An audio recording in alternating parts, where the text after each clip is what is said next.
So I'll be talking about our ongoing work on Foreign Influence Index. And so why a Foreign Influence Index? Currently, there's a lot of narrative and counter-narrative, the word of this person against the word of the other person, the opinion of scholars, China scholars, against the opinion of US scholars. So it appears that we are just reading novels and narratives. And we have to be able to get to a point where we are able to say, this is it. And that is the purpose of this Foreign Influence Index. So the purpose of this is to extend the narrative from a bipolar US-China influence competition, which the GII, GII is the Global Influence Index. It measures towards people-centered concerns. So instead of us just talking, the GII just wants to know who has more influence between the US and China. And for us to be able to nip in the bud the activities of China, it has to go beyond that transactionary competition just between US and China. And the next is to subject not just China, but the 5 influential permanent members of the UNSC, the United Nations Security Council, to the benignity, malignity test of the China Index. So what the China Index, the CITW, does is presumed that China, because of certain activities, it's presumed that those activities have maligning influences.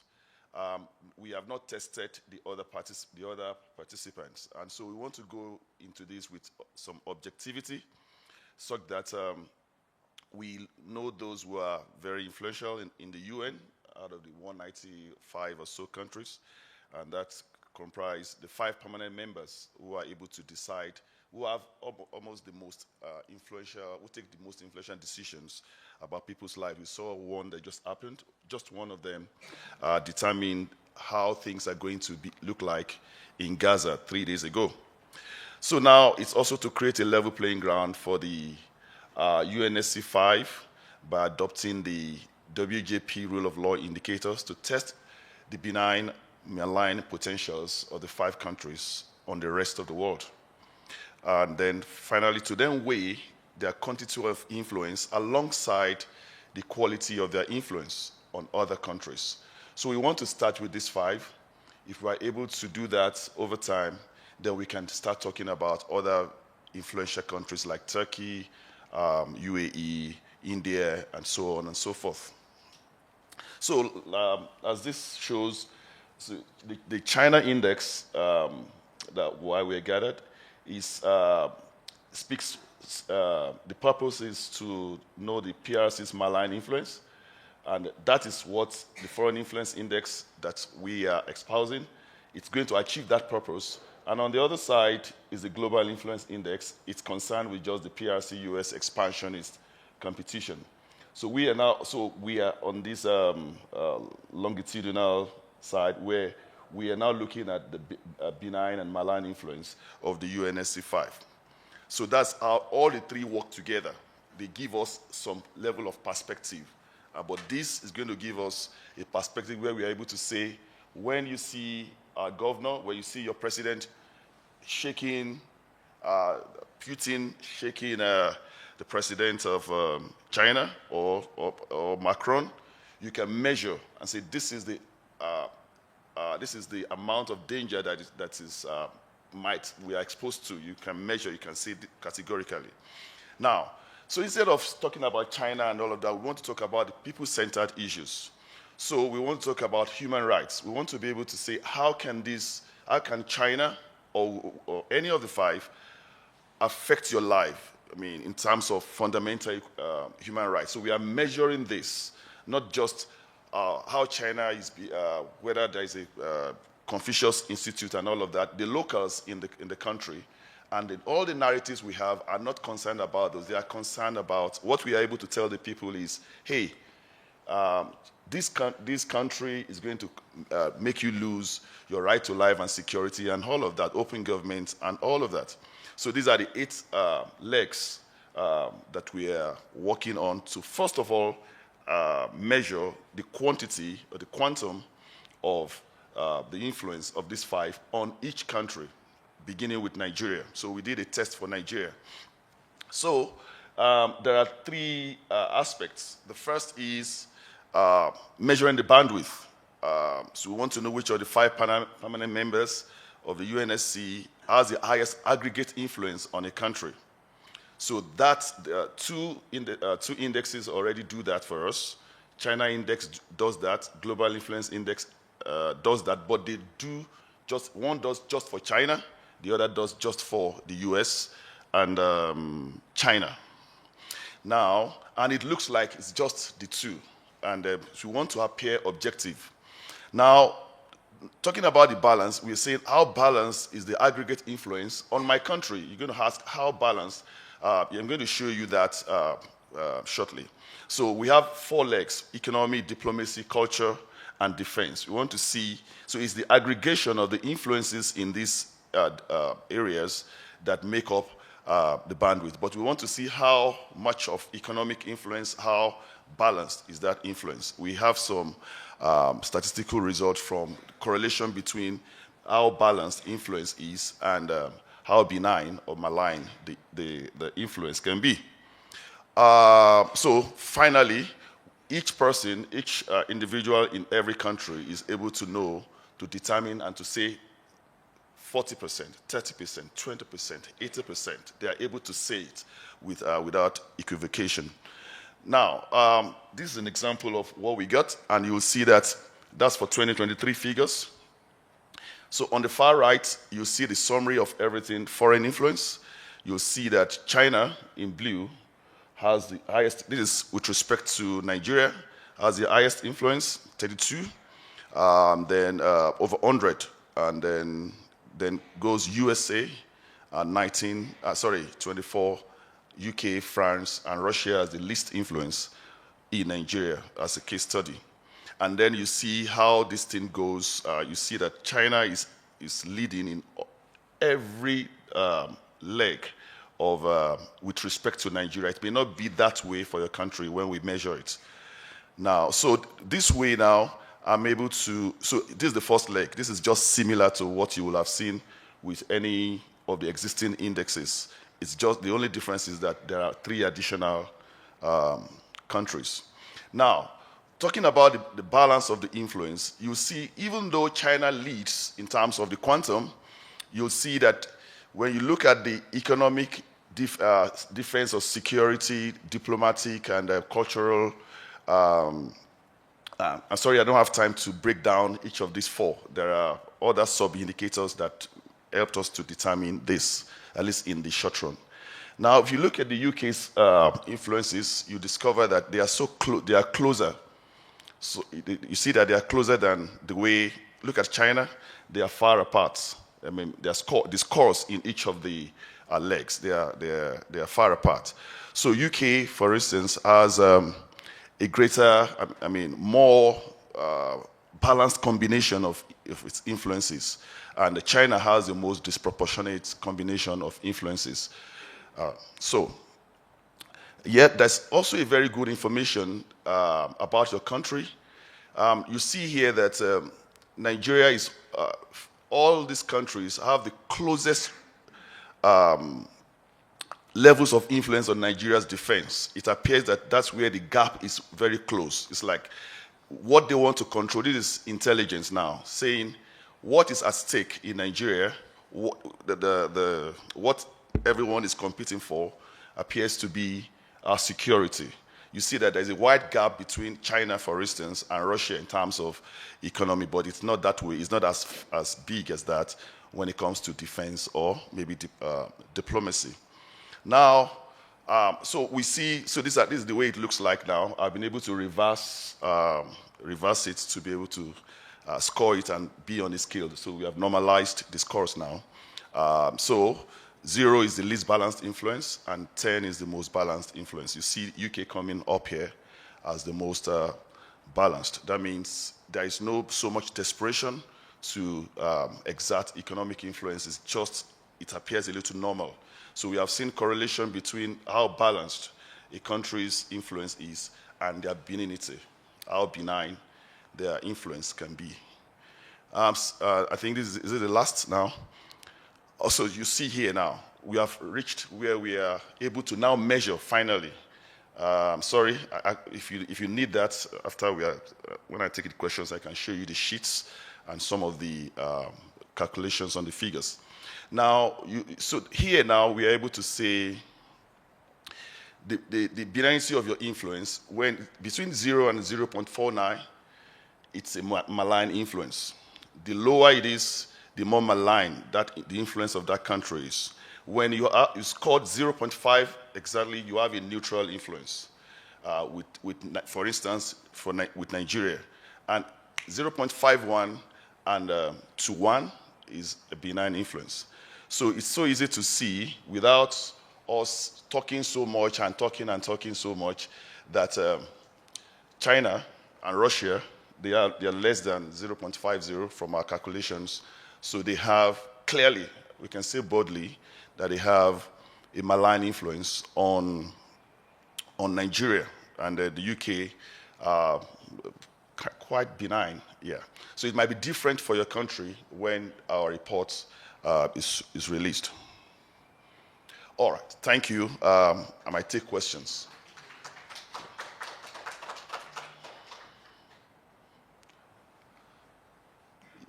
Yeah, it's time to discuss. I want to learn also. I want comments so that we can also factor these things in as we expand the reach of to other countries, and we also do cross-country analysis. Yes.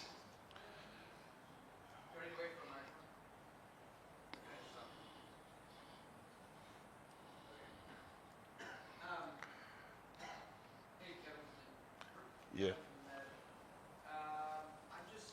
I'm just curious, as someone who probably knew a good amount of Nigeria and foreign influence and issues coming into the project, what surprised you? Is there anything that sort of stood out as like, wow, that's quite different than what you thought? And then also, if you were to give a short, I mean, this is a long answer, but if you were to give a short summary of how China specifically has been able to leverage its influence over time in Nigeria, I'd be curious of your just general thoughts on that. Yeah, thank you very much, Kevin. I was a little surprised at the defense, and so I was a little bit surprised, but you know, figures don't lie, or probably something with the methodology. But when I looked at the CIPRI data, one of the factors we used to determine security influence or defense influence was CIPRI data, arms importation into every country from these 5 countries. I discovered that the US suddenly started almost not supplying arms, and China was supplying great amounts. So huge difference between China and Nigeria. In my head, my fool's paradise, I was always thinking the great US was the one, the power behind our military. It was so significant, the amount of ammunitions, I mean, various ammunitions, the volume from the Stockholm Institute that was recorded that we were having. So I think it's made the US to go low. UK was not even supplying us at all. So I mean, so you see, and it was now China and Russia. So when someone has that level of influence over security and all of that, I think it's significant. And I must say this, the caveat is this. This is based on the assumption, you know, ceteris paribus, that when, for instance, a country has, okay, yeah, I explained that to you in the first instance. So when a country, say China or US or Russia, when they have a very low human rights credential, we assume that if you have say 0.3, between 0 and 1, and you score 0.3, we assume that you are not able to influence the other country to be higher than you. Those are the assumptions for the logic behind it. And we also assume that if you are scoring high, if a country is scoring high in terms of human rights, open government, and all these democratic norms and values, probably you're at 0.7, we believe that you have the potential to lift up, influence a country that has a very poor credential, probably around 0.2. You may not necessarily, because of your own self-interest, help them to strengthen their democracy as much as yours, but it's not likely that you will worsen their situation. So that's a caveat I want to put, so we can always argue around that. So to the other question, I think I almost missed it. Sorry. I think How has China leveraged its influence in Nigeria? Economic infrastructure, it's so loud, it's in the face of everyone. Even though the West is killing mosquitoes all over Africa, but people don't see the drugs, the free malaria drugs. You get those kind of education, a lot of expenditure on health, education, social infrastructure. But China doesn't care about, sorry, I said I was going to give this caveat to China. Chinese are great people. So when I say China, I'm talking about the government in China. There's no problem at all with Chinese people. The same problem we have with the government of China is the same issues that the Chinese people, like all of us, have with bad governance. So it's not about Chinese people, it's about the PRC government. So China is taking that opportunity in every way. The media, I think they are not making so much inroad. Someone just told me about a media organization. I said I don't even know that it exists. So, but the sort of concern here now is that the fact that China is posturing, because, for instance, Nigeria, our democracy is not working. It's not working as expected. So China is posturing that we are rich. We don't care about democracy.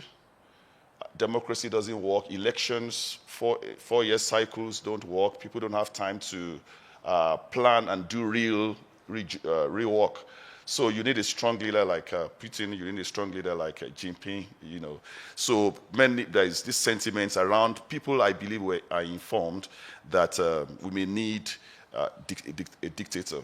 But I think I must commend the West, when they had their influence, when it was so heavy, there's a lot of gains. For instance, in Nigeria, democratic gains in terms of culture, values, and orientation that makes it difficult, almost impossible, to reverse all those years of, acculturation, learning and appreciating the value of democracy. I think I see that I don't underrate China's influence, China's malign influence, because I'm seeing Russia too doing some things, but I think that democracy will win in the end.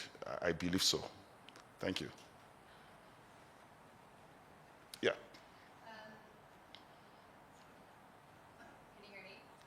Yeah. Thanks so much for that presentation. I think out of curiosity, I'm curious to know if you've seen similar levels of influence from the... 1, 2. Thank you. Have you seen similar levels of influence by the UNSC 5 on other African countries as well? And then also, are there any countries with a benign level of 0.7 and above? Yeah, I don't think 0.7. I don't think you can find that in Africa as we speak now. Yeah. And then globally in the world? Yeah, currently Nigeria's democratic credential is worse than China's in terms of democratic values. So There's so much that China is doing to other countries. There's so much they are doing to themselves. So, so now there are two ways. I'll talk about Russia in the Sahel, and that's just overhead of Nigeria, where Nigeria appears to be the last frontier for Russia to break. So in the Sahel, Russia has dominance, and pro-Putin narrative, pro-Russia narratives are already filtering through the north, through the Sahel into the north of Nigeria. In the last protests we had, people who were pulling up Russian flags in protest, saying they want Russia to take over the government from our president, because they think our president is pro-West, pro-democracy, and all of that. So Russia might start becoming a problem for us from the north, whereas in the north central, it's China that is the major issue, and they are causing security problems. I think the prof alluded to that. Very close, are all around the federal capital and the northwest especially, there are mines, and where China is giving money to the bandits or jihadists, terrorists, depending on where they are operating.